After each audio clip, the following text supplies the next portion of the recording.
tardes, bienvenidos a TV Perú Mundo. Los saluda Josefina Townsend. Hoy nos acompaña Farid Cajat. Farid, ¿qué tal? ¿Cómo estás? Buenas tardes. Vamos con los titulares.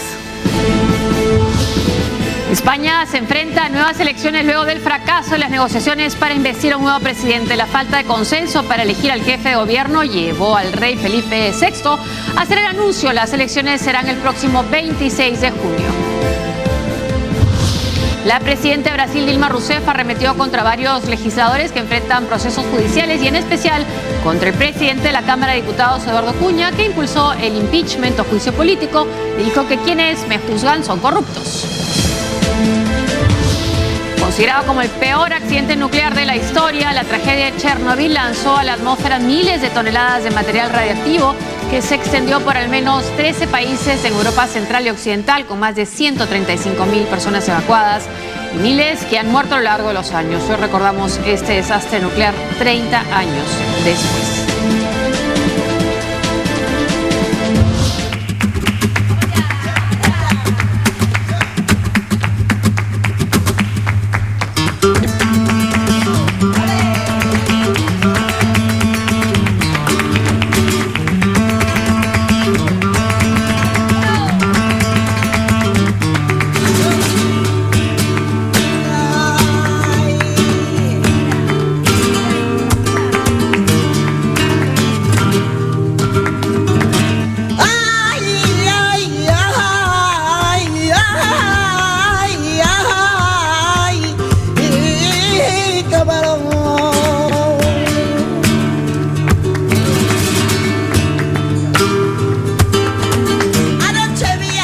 Por primera vez en 40 años, España repetirá elecciones al no haber un acuerdo para formar gobierno. El rey de España, Felipe VI, constató que no hay consenso, por lo que no propondrá candidato alguno y pidió se proceda a convocar a nuevas votaciones para el 26 de junio. Luego de varios meses de negociaciones, por fin tiró la toalla. Y por eso nos vemos abocados a una repetición electoral. Y digo a una repetición electoral y no a una segunda vuelta, como inventan algunos. A una repetición electoral como consecuencia de la incapacidad y la falta de voluntad del señor Iglesias para liderar ese cambio junto conmigo, junto con Ciudadanos y poner fin al gobierno de Mariano Rajoy. El líder del Partido Socialista Obrero Español, Pedro Sánchez, le anunció al rey Felipe VI que al contar con 131 votos favorables no podrá ser investido presidente antes de la fecha tope del lunes que viene, 2 de mayo, pues se trata de una cifra insuficiente frente al bloque del bloqueo de Mariano Rajoy y Pablo Iglesias, abriendo así la puerta a nuevas elecciones, probablemente para el próximo 26 de junio. El líder socialista, Pedro Sánchez, aseguró que el rey le ha trasladado una recomendación para que ahora los partidos miren para adelante, no entren en una campaña de reproches y hablen de las propuestas de futuro que requiere el país. El rey también ha pedido a Sánchez austeridad en la campaña, una austeridad más obligada aún por la repetición de las elecciones.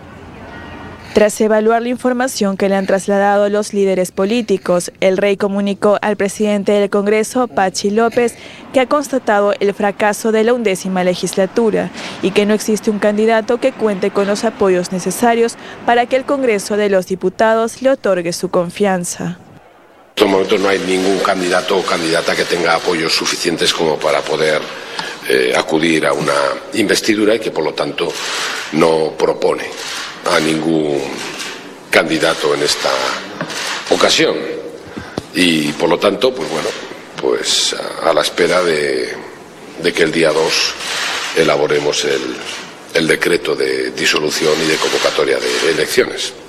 Por su parte, Mariano Rajoy volvió a defender que su propuesta de un gobierno de coalición entre Partido Popular, PSOE y Ciudadanos era la más razonable y la mejor para España.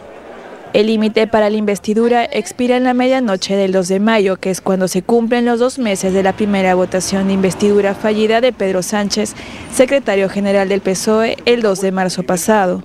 Al día siguiente, 3 de mayo, el rey firmará la disolución de las 2 cámaras y la convocatoria de otras elecciones. Bueno, hemos venido siguiendo esta crisis política en España. ¿Qué es lo que parece? ¿Que el sistema legal o constitucional español ha resultado que no encaja con la nueva realidad, o la nueva realidad política de 4 partidos no encaja con ese sistema. Bueno, en realidad debería. El tema es que España no había estado desde el advenimiento de la democracia en una situación como esta. Hasta las elecciones pasadas, una coalición PP-PSOE bastaba para gobernar. Esos dos partidos, hasta hace 2 elecciones, representaban 3/4 partes del electorado, y hasta la elección pasada eran más de la mitad. Pero en esta última elección ya dejaron de ser más de la mitad del electorado y de las bancas en el Congreso. Por ende, una coalición PP-PSOE no hubiera bastado para formar gobierno, si no me equivoco. Y el tema es que, claro, algunas de las otras fuerzas son fuerzas nuevas que no habían tenido representación en el Congreso antes, como Podemos. Y en este nuevo Congreso multipartidario, con partidos que obtenían representación por primera vez y representación significativa, tercera y cuarta fuerza respectivamente, como Podemos y Ciudadanos, nadie sabía qué atenerse porque esto no había ocurrido antes. Y bueno, no fueron capaces de llegar a una coalición. Por lo menos creo que Sánchez y el Partido Socialista Obrero van a poder ir a las elecciones con un mensaje que no sé si les ayuda a obtener una mejor votación, pero que es el mensaje que buscaban al momento de llegar a un acuerdo entre Ciudadanos y el PSOE. Decir, el Partido Popular, que era la primera fuerza electoral y por ende la llamada de intentar formar gobierno, ni siquiera hizo el intento. Porque, por un lado, ellos tenían que encabezar cualquier gobierno y algunos estaban dispuestos a que el gobierno lo encabezara el Partido Popular, pero no Rajoy. Y el Partido Popular ponía como condición que no solo fuera un candidato del PP, sino que además fuera el propio Rajoy, y no estaban dispuestos a hacer mayores concesiones en materia de política económica y de autonomías. Luego entonces el PP ni siquiera hizo el intento realmente de formar gobierno.